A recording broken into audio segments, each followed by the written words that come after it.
ينطلق الآن معاه في الجانب الأيسر حمزة عبد الله يحاول المرور، انطلاقة بحرينية،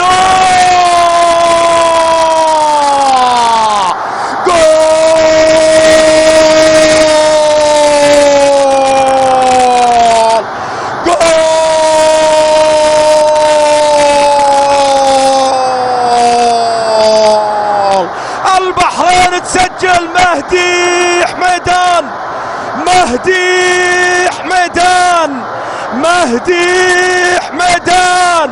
مهدي حميدان يسجل الأول للبحرين بلمسة بسيطة، بتكتكة، هندسة بحرينية.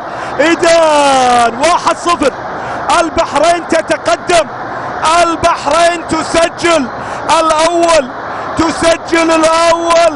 مهدي حميدان، واضح على البحرينيين الاحتفاظ باللقب رغم